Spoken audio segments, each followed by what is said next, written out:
Bonjour à toutes et à tous, bienvenue dans la matinale des Ops. Hop, je fais un petit fade du son, voilà, pour faire ça bien en mode régisseur. Stan serait fier de moi.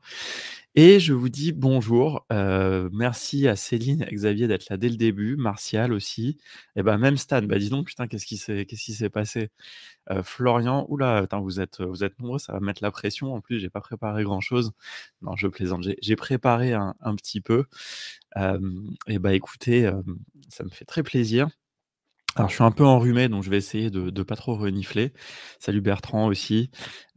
Écoutez, je vais peut-être me moucher 1 ou 2 fois pendant ce live, mais c'est pas grave. Alors, j'espère que vous m'entendez bien, que vous me voyez bien. Alors, je suis dans un setup un petit peu sombre, c'est un peu le bordel derrière moi, mais c'est pas grave. De toute façon, je vais bientôt vous partager mon écran. Donc voilà, écoutez, allons-y tout de suite. Au programme aujourd'hui, comme d'habitude, toujours un petit peu de veille. On prend le café ensemble. Alors aujourd'hui, j'ai pas ma tasse renard, j'ai une tasse, voilà, où c'est écrit en russe, c'est la ville de Saint-Pétersbourg. Bon, voilà, c'est un petit peu bizarre, mais bon, bref, c'est comme ça. Et puis, salut Sam aussi. Donc voilà, mais j'espère que vous avez votre thé, votre café, peut-être une boisson froide suivant ce que vous buvez. Et on va aujourd'hui donc parler, donc on va faire notre petit tour de veille comme d'habitude. On va aller regarder un petit peu Product Hunt, évidemment, voir s'il y a des choses intéressantes. On va parler un petit peu d'IA, on va pas, faire un trop gros focus. Et à la fin, on va parler un petit peu de Softer. Je vais vous montrer quelque chose que j'ai fait avec Softer, un petit tableau de bord, voilà, que j'ai fait pour me faciliter la vie, et j'avais envie de vous montrer ça. Et puis au passage, j'avais envie de qu'on explore un petit peu les fonctionnalités d'IA de Softer, qui sont pas, incroyables, mais qui sont quand même, intéressantes. On en a parlé pas mal dans le No Code Game et tout, mais voilà, je voulais vous les montrer. Salut Patrice également, qui se joint à nous.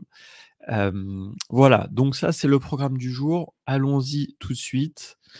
Hem C'est pour Softer que Stan est là. Je sais pas trop. Je pense que je vais pas essayer de le faire changer d'avis parce que de toute façon, je trouve que Glide est évidemment également un excellent outil, et évidemment que ce que je vais montrer et que j'ai fait, est tout à fait faisable en Glide, mais je trouve néanmoins que Softer permet de le faire plus facilement. Mais on pourra en parler, ça sera à la fin dans la deuxième moitié de l'émission. Alors allons-y très rapidement, on passe sur Product Hunt et on va aller regarder un petit peu ce qui s'y passe aujourd'hui.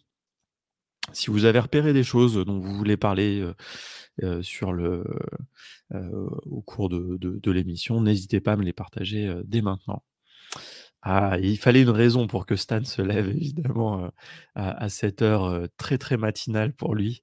Bah écoute, ça fait plaisir quand même que tu sois là.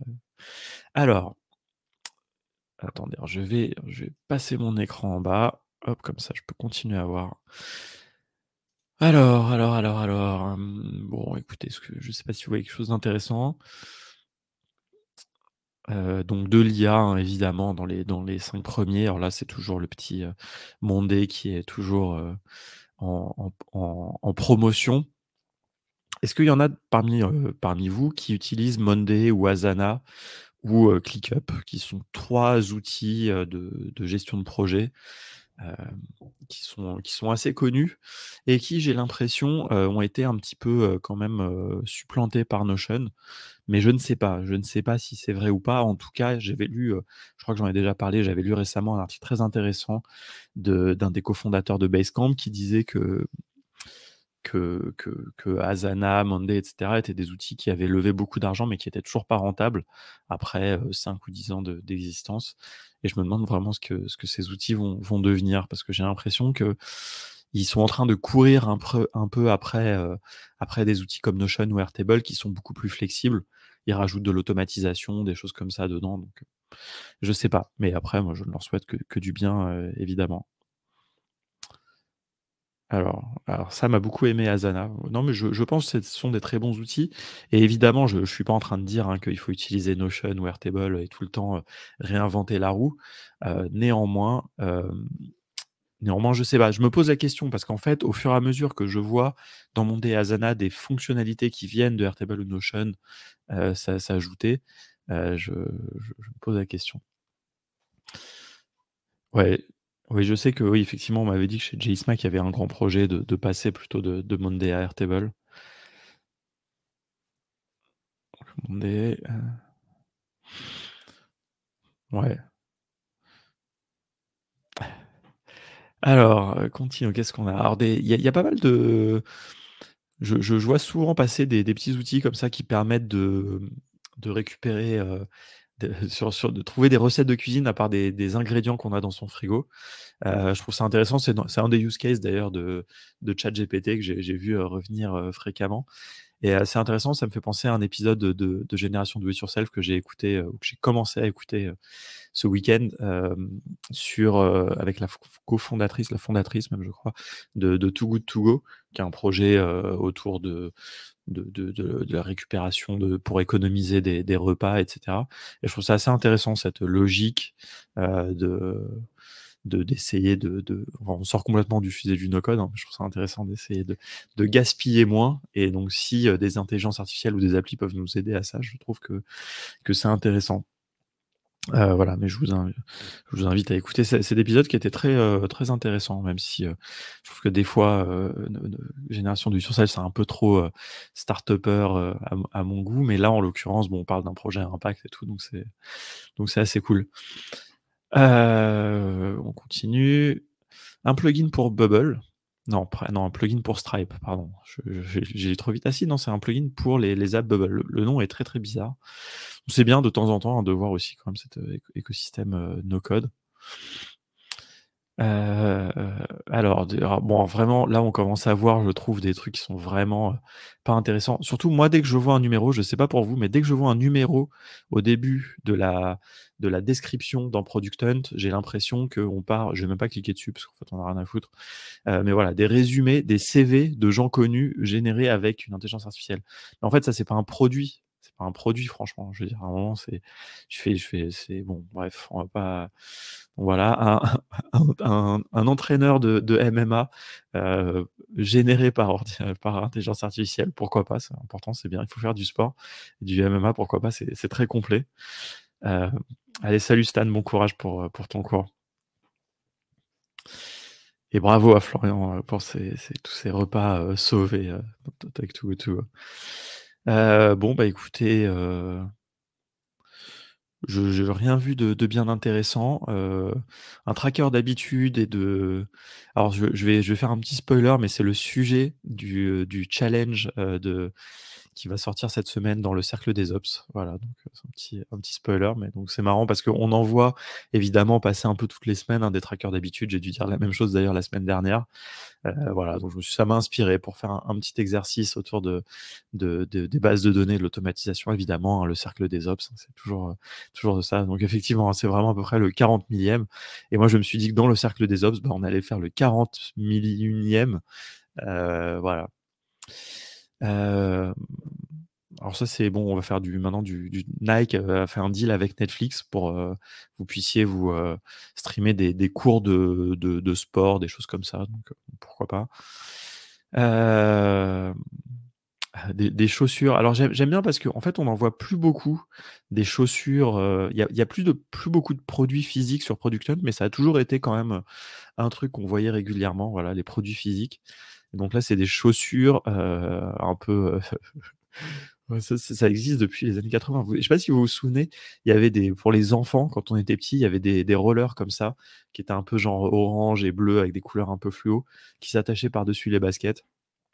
Voilà, comme quoi, hein, tout est possible, on peut recycler, des trucs. Ah attendez, ah merde, putain, attendez, j'ai vu, il y a quand même une intelligence artificielle dedans, hein. Alors franchement, en plus, c'est marrant parce que c'est une vieille blague de start-upper, enfin de vieille, je sais pas, des années 2000-2010. Ah oui, Fisher-Price, merci Sam pour, la ref. Heu et donc à une époque, on disait il y a quelques années, voilà, si tu mets AI dans ton pitch deck, donc dans tes slides pour essayer de lever des fonds, tu vas lever des fonds sans problème. Eh bien, il y a vraiment un gros retour de ça. Non mais je veux dire, franchement, là, on est en train de parler bah, voilà, de l'équivalent de Fisher-Price, des années 80, et il y a quand même de l'intelligence artificielle dedans. Franchement, je trouve ça, exceptionnel. Bon, on va pas se moquer. On continue. Bah, écoutez, on va s'arrêter là, c'est très bien. Hem Ah, Instant GPT-3 Backend Hosting, ça je me demande bien ce que ça veut dire. Heu, ouais, va falloir regarder. Ouais, ça m'a l'air, ah oui, ça va être pour déployer sur Heroku. Alors Heroku, c'est un hébergeur d'applications. Peut-être, ouais, ça m'a l'air bien compliqué. Ça m'a l'air d'être plutôt pour des devs, mais pourquoi pas? Bon, allez hop, on arrête, on s'en fout. Eh bien écoutez, très bien, merci beaucoup pour ce petit café, ce petit, mémo des années 80 avec nos rollers Fisher-Price.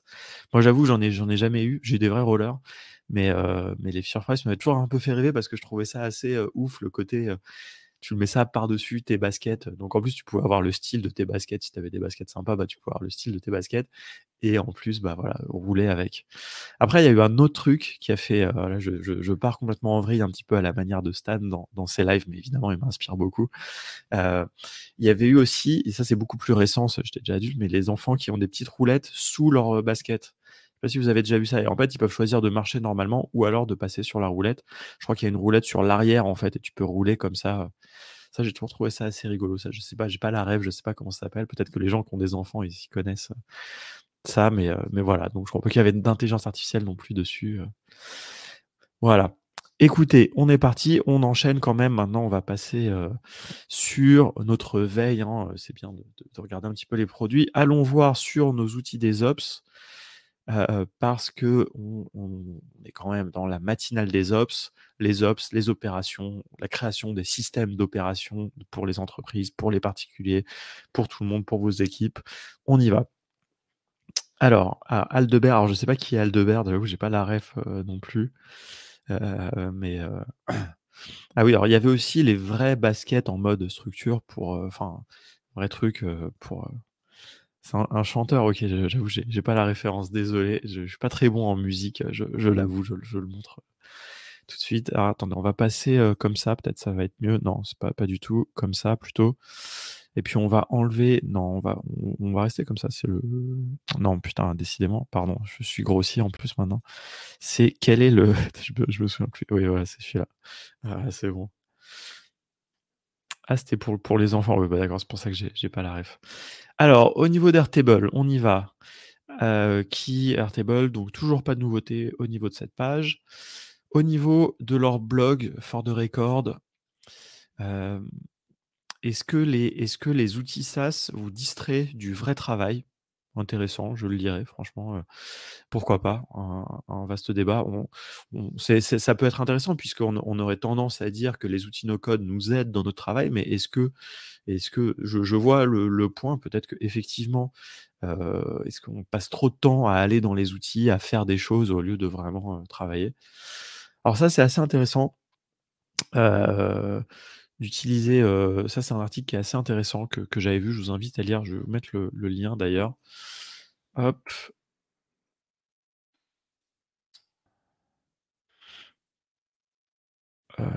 donc en fait, avec vraiment, n'oubliez pas qu'ici, les compteurs et cetera peuvent vous, enfin, quand vous êtes dans une appli Airtable, vous avez plein de champs qui sont dynamiques, et donc en fait, c'est assez intéressant parce qu'on peut, si vous combinez ça avec, un script ou quelque chose sur un bouton qui va rapatrier de la donnée, vous allez pouvoir, toujours avoir des données dynamiques et faire des calculs, en fait, dans votre base Airtable.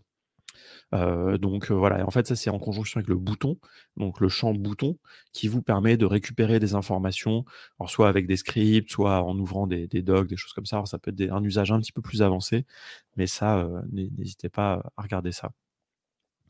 Voilà, donc ça, c'est leurs derniers articles. Le reste, on l'avait déjà vu. Au niveau de Zapier, est-ce qu'il y a des nouveautés? Alors, c'est toujours leurs articles, donc il y a pas beaucoup de nouveautés, hein. De toute façon, je surveille vraiment Zapier. Je continue à utiliser, leurs outils, enfin donc de table et d'interface. J'ai d'ailleurs un call avec quelqu'un de chez Zapier la semaine prochaine pour en parler un petit peu, voilà, donc un petit peu de leurs études. Donc c'est des outils qui sont en alpha et en bêta. Donc voilà. J'aime bien parce que Zapier, en fait, dans leurs articles de blog, un petit peu comme Airtable, ils partent pas que des automatisations, ils font aussi beaucoup de comparaisons d'app. Alors évidemment, c'est vraiment à but, SEO, mais très franchement, des fois, c'est assez intéressant. Il y a des choses qu'on peut vraiment se poser. Des fois, ils font aussi des alternatives, des choses comme ça. Donc voilà. Alors tiens, je suis curieux de regarder ça. Quels sont les 5 meilleurs no-code app builder? Est-ce que vous avez, avant même que je clique là-dessus, est-ce que vous avez des idées de ce qu'ils vont lister? Alors déjà, on voit les logos. On reconnaît tout de suite le logo de Softer, de Bubble et de Glide. Quels sont les 2 autres outils? Alors ça, je suis assez curieux parce que des app builders, il y en a beaucoup. Est-ce qu'ils ont mis WeWeb? Est-ce qu'ils ont mis, Retool? Est-ce qu'ils ont mis qu'est-ce qu'ils ont mis? Adalo peut-être? Allez, on y va. Hem, the best no-code app builder software. Alors, Softer, Bubble, AppSheet, Glide et Backendless. OK, pourquoi pas. Alors, il y a pas Noloco, il y a pas Doric. Alors, Doric n'est pas un app builder, évidemment. Doric est un website builder, est un constructeur de landing page, plutôt de site web, mais pas d'app.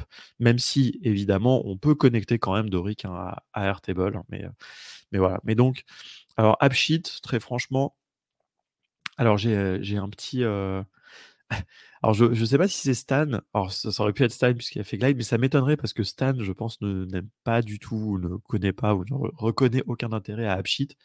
AppSheet, c'est un outil, qui a été acquis par Google il y a quelques années. J'en ai fait un test sur notre chaîne YouTube si vous voulez voir. C'est vraiment Glide mais très orienté entreprise, quoi. C'est vraiment, mais c'est assez intéressant, c'est assez puissant. C'est très bien intégré évidemment dans l'écosystème Google. Et en fait, il faut savoir, il y a un truc qui est assez intéressant, c'est que c'est un outil dont on parle pas du tout dans la communauté, hein. Je pense que la plupart d'entre vous n'ont peut-être pas entendu parler ou jamais utilisé. Par contre, c'est une des vidéos qui est le plus vue sur notre chaîne YouTube. Donc ça montre quand même quelquefois que des fois on a des biais, hem, que voilà, comme ça, nous, on est dans notre petit écosystème, dans notre petite bulle, mais il y a des outils qui sont vraiment très, très utilisés, par ailleurs, quoi. Alors Noloco est un outil, très intéressant. C'est un clone un clone, si, c'est un peu un clone de Stacker, hein. Heu et ils sont mais je Noloco, quand je les avais regardés, ils sont sur un pricing qui est très haut, je trouve, par rapport à ce que c'est, surtout que c'est une toute petite boîte et j'étais à Marseille la semaine dernière, je vous raconte un peu ma vie en même temps, mais c'est pour faire des retours d'expérience. Comme je suis au contact de toute la communauté, je vais vous partager un petit peu tout ce que la communauté me dit sur les différents outils. Et donc j'étais à Marseille, on a fait un meet-up. Merci Muriel d'ailleurs pour l'organisation de ce meet-up encore une fois et merci à Otto pour l'accueil, extraordinaire qu'ils nous ont fait. Ah bah voilà, Muriel qui se connecte juste au moment où je parle de Marseille, comme quoi, hein, il y a pas de hasard. Et donc, à ce meet-up, j'ai échangé avec, Florent Isidore de, de ASAPwork et donc ils utilisaient Noloco et ils trouvaient que, Noloco était, ils en sont partis. Voilà, alors je dis pas ça c'est pas pour leur faire de la mauvaise pub, mais ils ont trouvé que c'était pas du tout assez robuste. Ils ont eu des problèmes de performance, des choses comme ça. Donc voilà, à voir, hein. Je suis pas allé voir on peut aller voir il y a, le pricing de Noloco éventuellement. Attendez, je regarde, hop, no noloco.io/pricing, hop. Et oui, donc en fait, ils sont plus alignés sur l'ancien pricing de Softer. Ils l'ont pas fait évoluer, peut-être qu'ils le feront évoluer. C'est vrai que Softer, très franchement, est devenu, très cher dans certains usages et donc ils l'ont remplacé, merci Martial, effectivement, je l'ai pas précisé.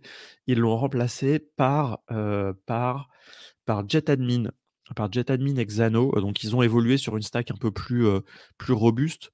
Voilà, hein, ASAP, c'est un très bon exemple de vraiment d'une startup, d'une scale-up, en fait, qui est partie d'outils assez simples, comme Noloco, enfin d'outils accessibles et ils ont évolué sur, vraiment ils évoluent au fur et à mesure, ils remplacent, ils passent sur des outils beaucoup plus robustes.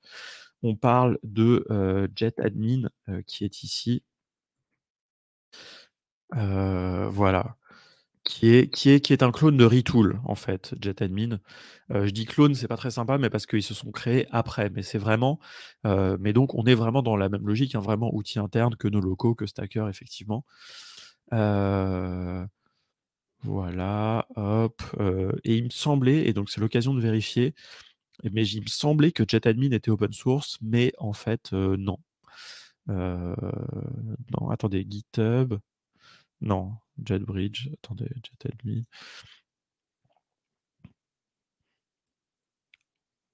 Ouais, non, c'est pas parce que j'étais persuadé que c'était open source, mais en fait non, il y a des trucs open source dedans, mais c'est pas un outil open source.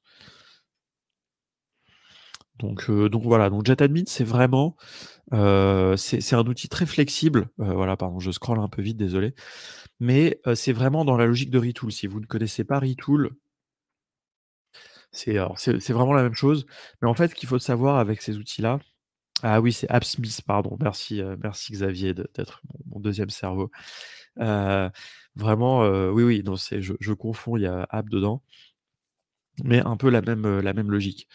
Heu, mais voilà, après Retool, c'est un outil extraordinaire, hein, aussi, hein, donc si vous voulez construire vraiment des interfaces, mais il y a un truc qu'il faut savoir et après je vais vous faire une petite pause et je vais me moucher quand même parce que là je commence à parler du nez. Heu, c'est que en fait, la logique de JetAdmin ou de Retool, c'est d'accéder donc à différentes sources de données. Vous voyez, il y en a énormément, notamment des choses très techniques comme, GraphQL, comme Elasticsearch, comme MongoDB, comme, Redshift, enfin voilà, des choses que Xavier, par exemple, peut maîtriser, mais qui sont pas forcément à la portée de tous les no-codeurs et no-codeuses. Et après, en fait, on écrit des requêtes et donc c'est pas nécessairement du code, même si c'est un langage donc de requêtes, mais et après vous allez construire votre interface vraiment de manière graphique, donc là vraiment sans coder. Mais par contre, l'idée vraiment, c'est d'accéder à ces données par des requêtes. Donc ça, c'est un petit peu la complexité de Retool, de JetAdmin et c'est pour ça que c'est un outil qu'on n'explore pas beaucoup chez Contournement. Mais voilà, n'hésitez pas à aller les voir. Je vous partage, je vous mets le lien ici, comme ça vous pouvez aller voir ça. Hop, ici on a JetAdmin. Donc voilà, donc je dirais un petit peu basiquement, si je devais résumer, attendez, alors je vais me moucher, je vous laisse regarder un petit peu et je vais me moucher, je vais couper le micro.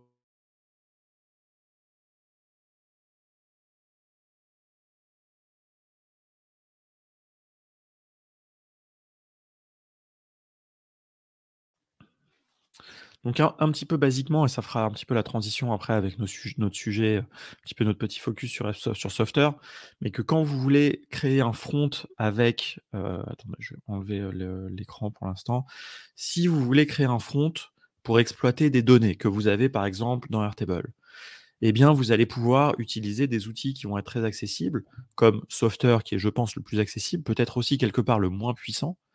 Ensuite, vous allez pouvoir aller évoluer sur des outils comme Glide, comme Stacker, comme Noloco, qui vont être vraiment spécialisés dans vraiment de l'outillage interne. Là, je parle d'outils internes, hein, pas de marketplace, de produits pour les consommateurs, mais d'outils internes. Vous allez faire cette évolution et ensuite, le next step, quelque part, ça va être plutôt un outil comme Retool, comme JetAdmin, et éventuellement remplacer la base de données. Peut-être que Airtable ne va plus faire le taf et là passer sur du Xano, sur peut-être du SQL, du MongoDB, des choses plus évoluées. Vous voyez, c'est un petit peu ça le chemin que j'imagine de mon côté. Je ne sais pas si vous êtes d'accord, Xavier, peut-être ce que tu en penses justement par rapport à tu es justement dans ces logiques, dans ces usages plus avancés d'outils no-code ou quelque part un petit peu low code, même si j'aime pas trop ce terme parce que je trouve qu'il décrit un petit peu autre chose. Donc voilà, on a pas mal, dérivé, mais on a ici et alors dernier ici qu'on n'a pas évoqué, Backendless qui est un outil, qui, qui est un outil qui est assez intéressant parce que comme son nom l'indique, à la base, son idée était plutôt de remplacer, hop, je vous mets le lien, le côté back-end, donc un petit peu, dans la logique de Xano et cetera. Sauf que donc c'était vraiment un concurrent un petit peu de Xano, mais en fait, ils ont évolué et ils ont ajouté toute la partie, front-end et donc en fait, c'est devenu un outil complet. Alors pareil que moi je trouve très franchement un petit peu, low code, plutôt que no code. C'est pas très joli à vrai dire là le style.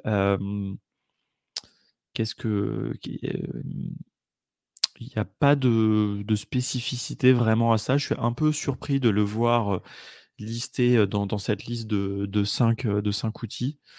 Hem, il y a de l'hébergement on-premise, c'est-à-dire vous pouvez héberger votre propre instance de il me semblait que peut-être que c'était,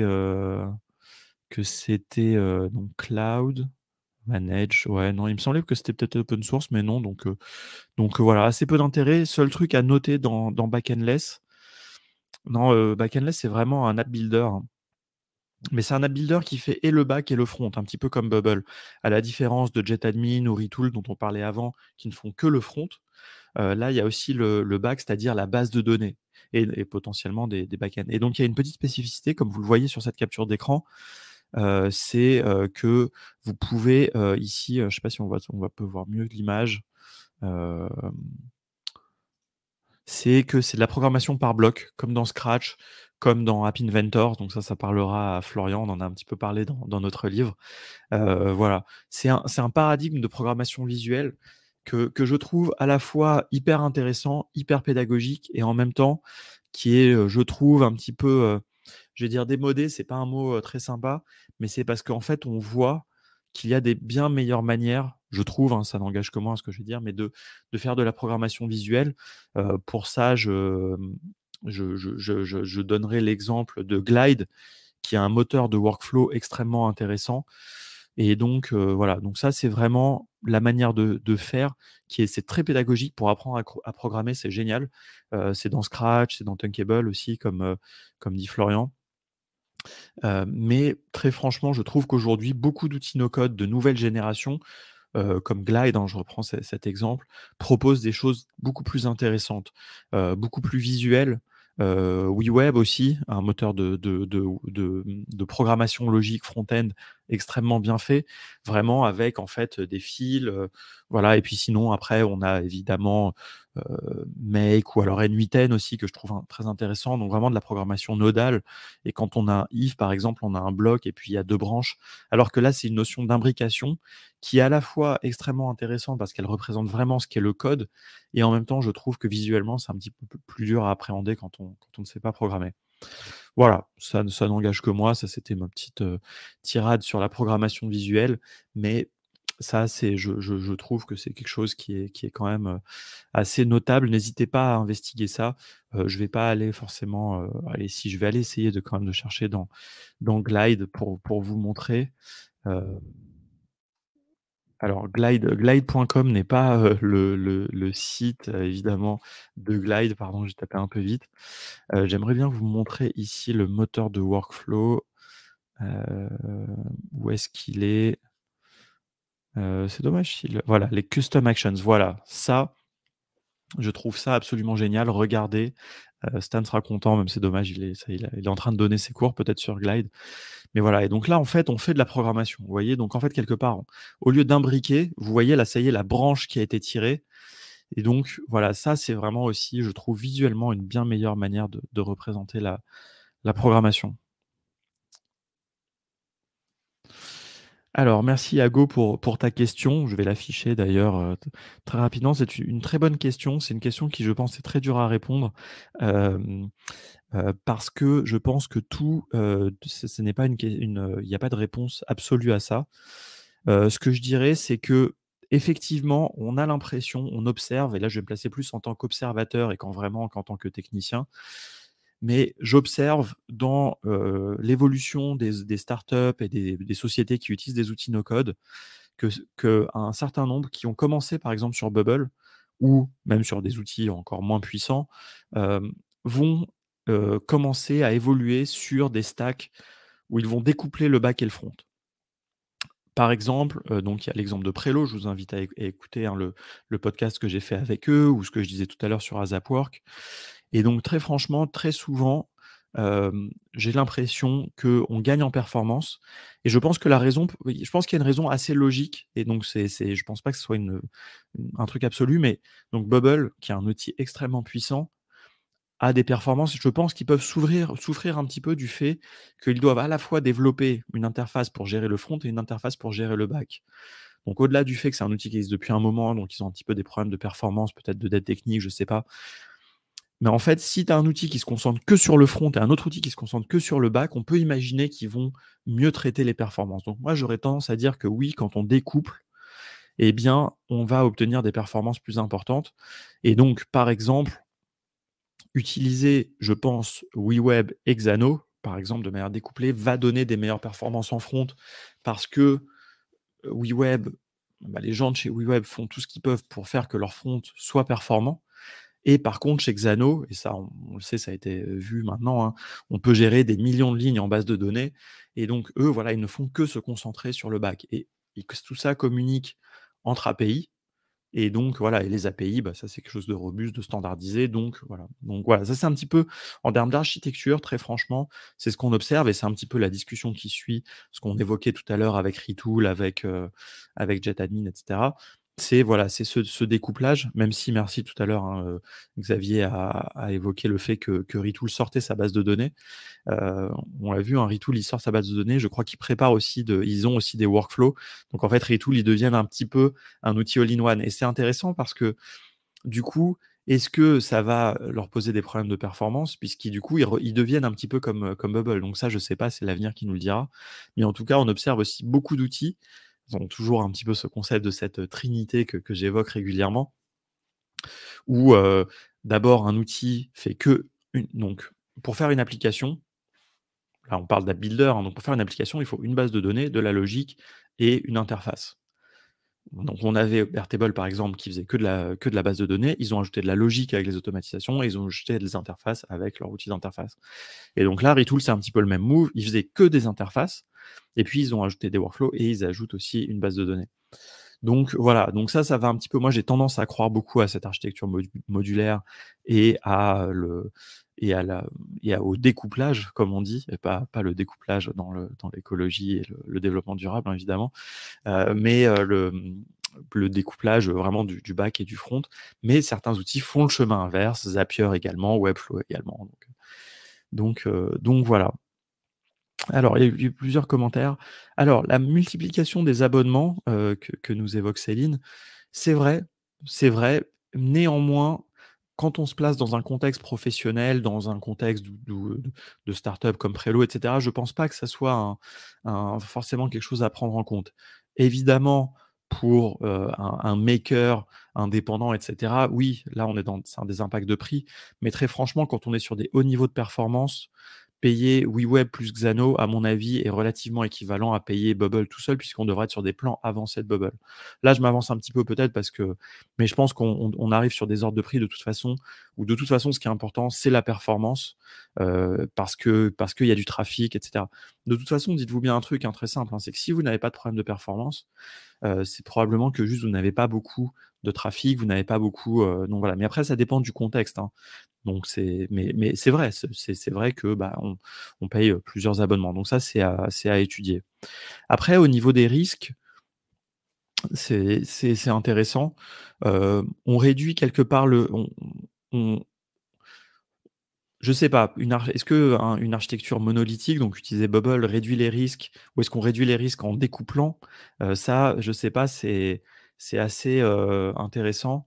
Moi, j'aurais tendance à dire qu'on réduit les risques quand on découpe, puisque si un outil commence à montrer des faiblesses, on peut changer. Donc voilà, moi je suis assez d'accord là-dessus.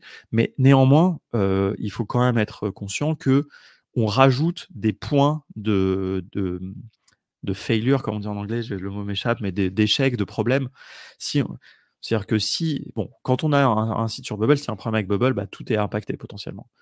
Si on a WeWeb et Xano, bah, il suffit qu'il y ait un problème sur un des deux pour que l'application soit entièrement impactée.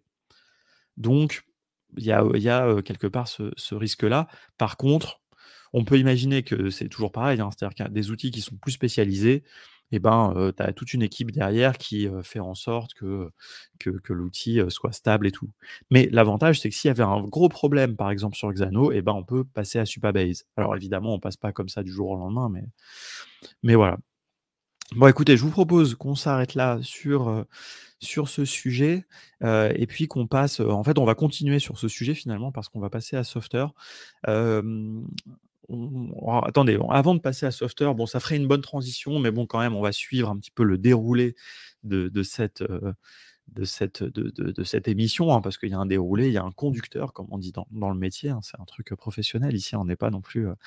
Eh bien, alors déjà, on n'a pas fini notre veille. Est-ce qu'il y a des nouveautés dans Notion? Toujours pas, donc ça va vite. Est-ce qu'il y a des nouveautés dans Make? Ne vous inquiétez pas, on pourra reprendre la discussion des app builders tout à l'heure. Alors, il y a des nouveautés.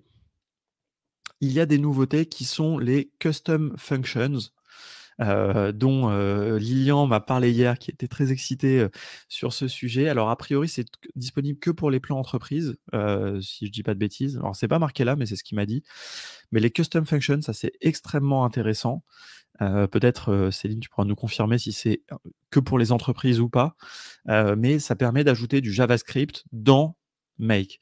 Et alors ça, je dois dire que c'est quelque chose, à vrai dire, je suis un peu surpris parce que je pensais que c'était le cas. Oui, n'hésitez pas à aller voir la chaîne YouTube de notre ami Lilian, hein, évidemment, grand expert de Make et surtout qui fait beaucoup de veille, donc qui fait des petites vidéos un petit peu à la volée dès qu'il y a des nouveautés. Xavier, éventuellement, si tu as le lien. Mais donc ça, c'est vraiment génial. Alors c'est génial, évidemment, pour les no-codeurs, enfin pour les codeurs, mais qui seraient aussi no-codeurs. Mais des fois, ce qu'il faut savoir, c'est que des fois, juste quelques lignes de code, vraiment, peuvent vous économiser énormément de tâches. Et donc, vous le savez, hein, moi, je défends l'usage des outils no-code, bah, vraiment sans code pour que ça soit accessible à tout le monde. Néanmoins, j'explore quand même cette idée qu'il faut aussi, on peut étendre la puissance des outils no-code avec du code.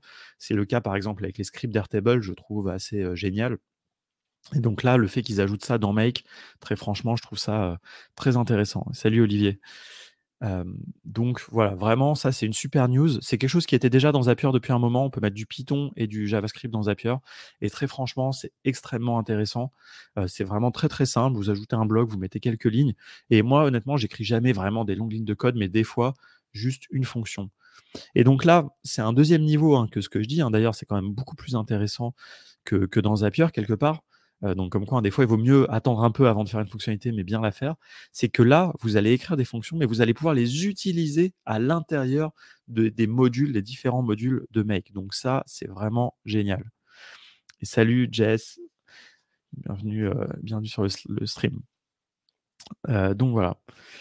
Bah, écoutez, voilà, donc il y a des nouveautés, il y a la Make Academy, ça n'hésitez pas à aller voir, on en a déjà parlé, très rapidement. Voilà, si vous voulez des formations à Bubble, à Make, évidemment, il y a une excellente formation chez Contournement que je vous invite tous à aller voir. Et salut Cool Freeze aussi qui a fait un petite typo. Voilà pour Make, donc ça, c'est une super nouvelle. Donc on ira explorer ça.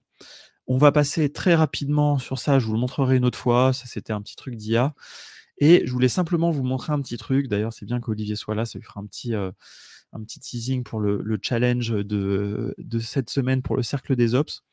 Donc en fait, je voulais vous montrer un usage. Alors je vous montre direct, hein, le prompt et la solution. Mais justement, ça fait un petit peu le lien avec ce qu'on disait juste avant. Donc évidemment, dans ChatGPT, vous le savez, il y a un usage qui est très intéressant qui est de pouvoir générer du code. Alors si vous n'êtes pas développeur et développeuse, ça risque d'être un petit peu difficile, mais néanmoins, je pense que c'est faisable et je vous invite tous à tester ça. Et donc là, en fait, pour vous dire le prompt que j'ai fait, alors est-ce que j'ai peut-être voilà, zoomé un petit peu dans... Ça fait pas trop bizarre. Non, voilà. Donc le prompt, c'est je voulais générer une page web, une vraie page web, qui aille chercher une information dans Airtable. Vous le savez, Airtable dispose d'une API et donc je me suis dit, bah voilà, comment faire ça? Donc j'ai pas envie de le coder. Donc je vais faire une page HTML très simple et avec du JavaScript, aller chercher cette information. C'est ce qu'on appelle un fetch en JavaScript. Donc je lui ai demandé ça. Pourquoi je peux faire ça? Ça fait le lien avec ce qu'on a évoqué la semaine dernière dans cette matinale. Si vous ne l'avez pas vu, je vous invite à regarder. Si vous utilisez Airtable et que vous utilisez l'API d'Airtable, donc c'est un usage un petit peu plus avancé, vous avez désormais la possibilité de générer des tokens. Auparavant, en fait, pour accéder à l'API d'Airtable, vous utilisiez une clé qui est donnée accès à toutes vos bases de données. Évidemment, cette clé, vous ne pourriez pas la mettre dans une page HTML. Parce que n'importe qui a accès à cette page HTML pourrait voir votre clé. Ça, c'est c'est la notion. Alors, ça va être difficile de faire un cours de client-serveur ici, mais globalement, quand vous affichez une page HTML, eh bien, vous pouvez voir son code. Là, par exemple, cette page de OpenAI, ici, si je fais afficher le code source, je peux voir toute sa page. C'est hyper zoomé, c'est dégueulasse, mais je peux voir ça. Et donc là, si je faisais une page front qui aille se connecter à Airtable, ici, je verrai la clé. Sauf que désormais, vous pouvez utiliser une clé d'API, vous pouvez générer des clés d'API qui soient limitées, qui soient par exemple uniquement en lecture seule et uniquement sur une table. Et donc là, ça prend tout son sens de faire, pardon, éventuellement des pages qui puissent aller chercher de l'information. Vous n'aurez aucun risque. Quelqu'un qui récupérerait ce token ne pourrait que aller faire la même action que vous, c'est-à-dire lire une information en base de données. Donc ça, c'est vraiment très important. Ce que je vous montre là, on n'aurait pas pu le faire avant. Donc là, je lui ai demandé: «Génère le code source d'une page qui va m'afficher un nombre». Ce nombre, alors je l'ai écrit en anglais, hein, parce qu'a priori ça marche un petit peu mieux. Ce nombre va être cherché dans une base Airtable. Cette base Airtable s'appelle, alors j'ai appelé base X et la table Y. Dans cette base, tu vas aller chercher un record et ici, voilà l'identifiant de ce record. Parce qu'en fait, moi, dans mon exemple, je vais chercher un enregistrement très précis. Et ensuite, dans cet enregistrement, je vais lui dire d'afficher le plan le champ, donc field, qui s'appelle comme ça. Et donc, il m'a fait un code ici. Alors le problème, c'est que si vous n'êtes pas développeur ou développeuse, vous n'êtes pas sûr que ça va fonctionner. Et il se trouve qu'il y a une petite erreur, 2 petites erreurs là-dedans, mais globalement, ça marche. Alors, la première chose qui est intéressante, c'est qu'il a rajouté jQuery, qui est une librairie JavaScript, qui permet de se simplifier la vie et notamment qui fournit la fonction ici Ajax. Vous avez peut-être déjà entendu ce mot, même si vous n'êtes pas développeur ou développeuse.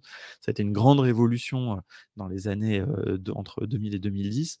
C'est ce qui permet en fait de rendre notamment des front-end, donc des pages web dynamiques pour se connecter à des back-ends, Airtable, Xano, n'importe quoi, une API et récupérer des informations. Donc c'est une requête de type GET sur cette URL. Cette URL, elle est bien formée. Sauf que ici, en réalité, dans Airtable, on ne peut pas mettre directement le nom de la base et le nom de la table. Ce sont des identifiants un petit peu différents. Donc ça serait à vous d'aller le chercher, mais c'est tout à fait possible. Ici, il vous dit d'ajouter la clé. D'ailleurs, il le précise ici, hein, replace API key on API key. Et donc là, c'est vraiment le sujet donc, de ces tokens que vous pouvez générer. Allez regarder vraiment le live de la semaine dernière. J'ai expliqué tout ça, c'est vraiment très important. Il s'agit de sécurité.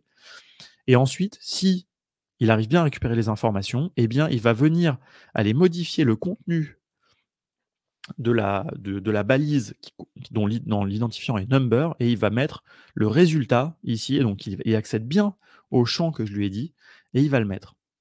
Et donc a priori, je ne l'ai pas testé, mais ça fonctionne. Donc voilà, donc là je vous montre un petit peu, alors je tease un petit peu parce que ça c'est quelque chose qui se retrouve dans le challenge du cercle des ops, comme ça on verra ceux qui ont suivi. N'empêche que pour le faire fonctionner, ça n'est pas forcément trivial puisque là il va falloir que vous récupérez les bonnes informations et puis moi dans la correction je ferai une autre manière de faire. Voilà, donc Olivier, tu peux retenir ce petit bout là si tu nous regardes toujours. Et surtout, il faudra que tu arrives à le faire. Voilà, on copie le code, on le crée, on le met dans une page, web et puis il faut mettre cette page web quelque part. Alors ça, c'est un autre sujet évidemment, donc c'est pas non plus, trivial. Voilà, c'était tout pour là. On arrive un petit peu sur la fin et je vais vous montrer donc une dernière chose que j'ai fait. Dernier truc, hop, et ça je vais répondre, ajouter ça. Alors attendez, je vais regarder très rapidement. C'est pas gagné, c'est pas évident, hein, Olivier, mais voilà, c'est un challenge évidemment. Hem, Sandrine aussi qui est là. Salut Sandrine. Écoutez, mais il y a d'autres manières de faire, hein, je le précise, il y a d'autres manières de faire et je vous montrerai une autre manière de faire un petit peu plus simple avec Make évidemment. Hem, alors il y avait une petite question de Martial qui parlait de Puppeteer. Puppeteer, si je dis pas de bêtises, c'est un outil pour faire des automatisations, enfin pour faire des tests, notamment des tests unitaires pour les développeurs. Alors je sais pas si c'était ça, que tu évoquais. Bon écoutez, on va le voir. Et question de Xavier, est-ce que dans le cercle des ops, on peut utiliser WeWeb et Xano? Eh bien, écoute, c'est une très bonne question. On peut utiliser ce qu'on veut. Néanmoins, les corrections que moi je fais sont toujours avec Airtable, Zapier, Make et Notion. Enfin, un des 4, hein, pas tous. Et c'est la plupart des outils. Mais je serais très intéressé d'explorer ça si tu veux. On peut s'en parler en privé. Mais dans l'absolu, il n'y a pas du tout de règles. On peut utiliser aussi N8N, on peut aussi utiliser d'autres outils. Mais pour l'instant, on essaie un petit peu de capitaliser sur certains outils. Mais c'est prévu d'ouvrir un petit peu ça. Donc parlons-en, Xavier, ça m'intéresse. Voilà, alors on arrive sur le dernier sujet. On arrive sur le dernier sujet ici, qui est, voilà, un petit sujet d'Ops. Donc il nous reste que quelques minutes, on va passer un peu vite, on va pas faire tout ce que je voulais faire comme d'habitude. Je parle, alors je crois pas que Puppeteer ça puisse permettre de remplacer, un outil d'automatisation, mais à vérifier. Mais il me semble que c'est plutôt un outil de RPA quelque part. Allez, on passe sur notre dernier sujet. Comme d'habitude, je n'ai pas suivi du tout mon déroulé. Il faut que je sois moins ambitieux, que je mette moins de choses pour les prochaines fois, mais c'est pas grave. Alors, j'ai fait avec Softer. hem, alors attendez, je vais vous mettre le cercle des ops. Je vous mets le lien ici, évidemment. Et je regarderai. Il y a Lorraine aussi du cercle qui est là, qui regarde. Salut à toi. Bah, écoutez, je regarderai Puppeteer à l'occasion et puis je vous dirai. Donc ça, c'est un petit outil que je me suis fait, extrêmement simple. Voilà, une petite image générée avec Midjourney, évidemment, voilà, dans un style que j'aime beaucoup. Et en fait, c'est un truc, alors c'est hyper basique, ne vous attendez pas à un truc extraordinaire, mais juste j'avais envie de vous partager ça. C'est un tableau de bord que je me suis fait, qui en fait me recense tout ce que je fais, régulièrement pour contournement. Alors vous allez me dire, et ça a été d'ailleurs la réaction d'Erwan, il disait: «Mais pourquoi tu fais pas ça avec Notion?» Évidemment, hein, pour documenter, Notion serait beaucoup mieux parce que l'intérêt de ça, c'est qu'il y a toutes les tâches que j'ai à faire et avec potentiellement un peu de documentation. Et donc en fait, pourquoi je l'ai pas fait avec Notion? C'est parce que en fait, ici, il y a un mix des fois, c'est juste des liens. Par exemple, ici, quand je clique voir les messages sur VideoAsk, ça va m'amener sur VideoAsk, qui est ici, vous allez voir, c'est toutes les questions que je reçois, chaque jour. D'ailleurs, là, vous avez un bon exemple, donc des fois, on reçoit des trucs un peu farfelus.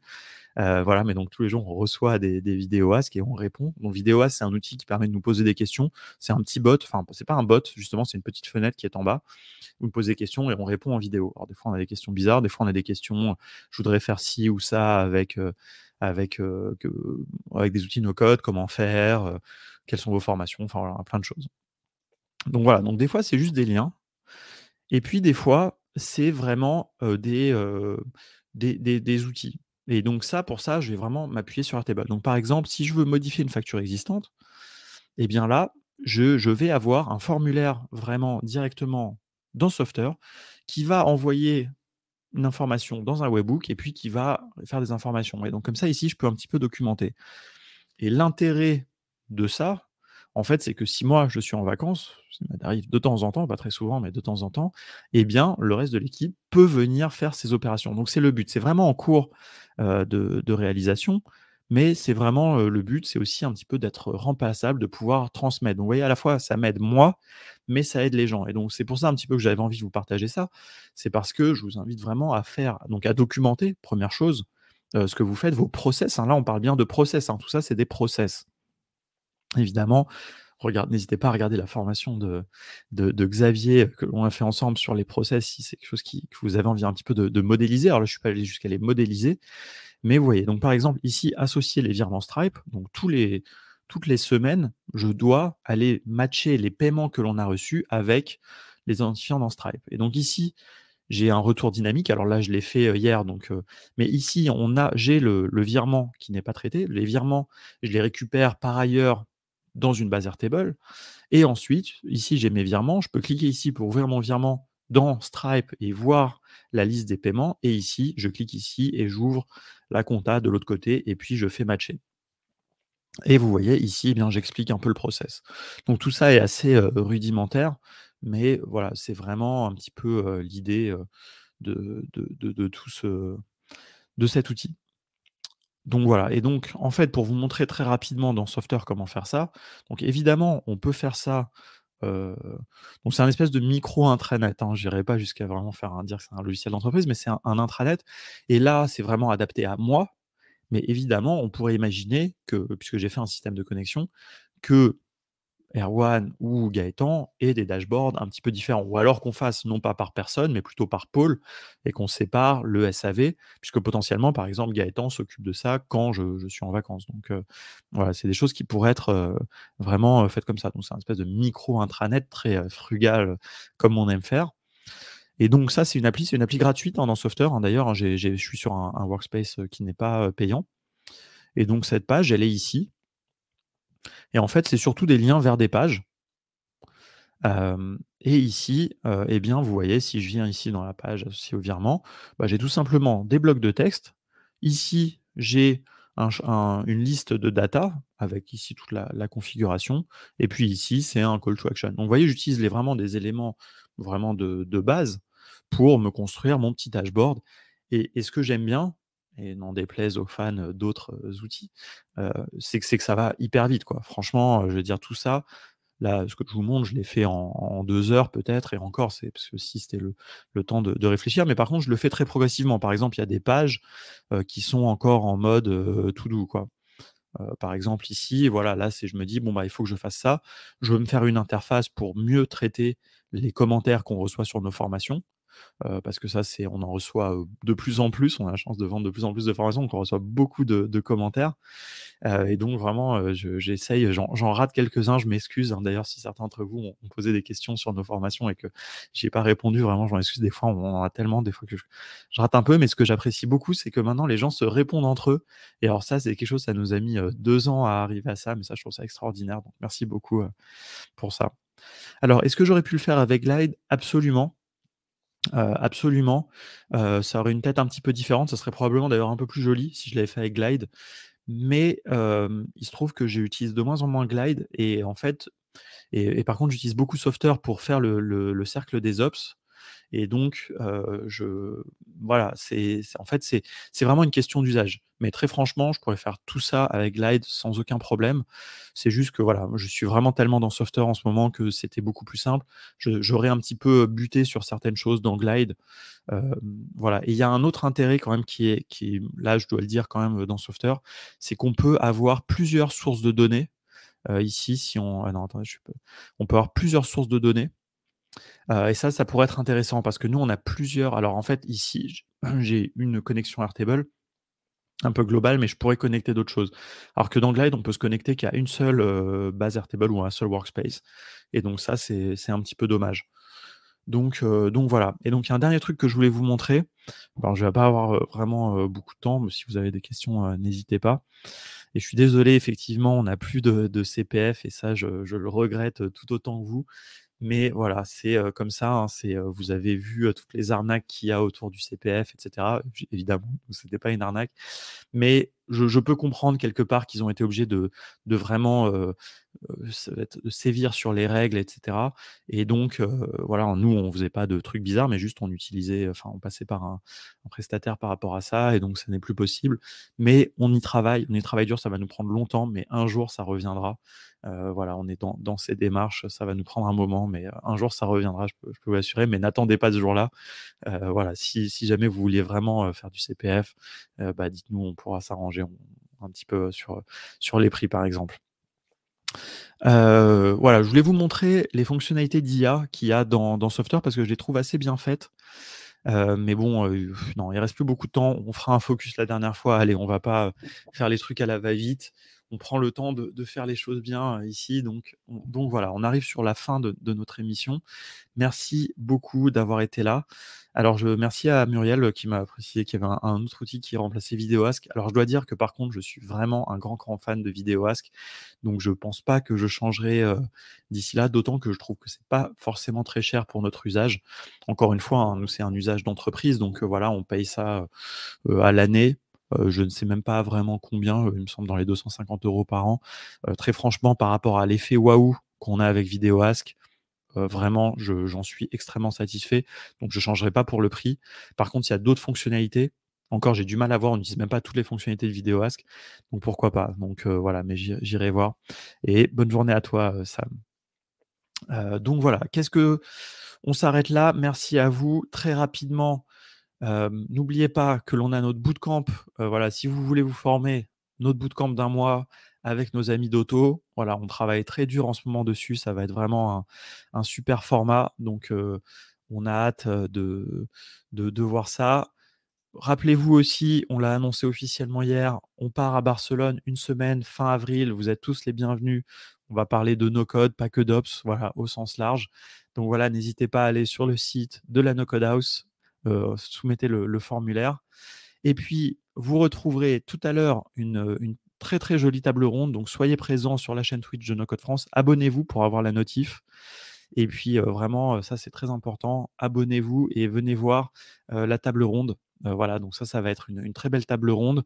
Et puis, plein de choses, hein. Le live de Jocelyne demain à la même heure. Donc, si vous faites partie des leftos, soyez là pour le live de Jocelyne. Allez lui donner de la force. Et puis un no-code talks avec Pierre Simonin autour de la diversité et l'inclusion avec Manon, ça va être super. Voilà, bref, une super semaine.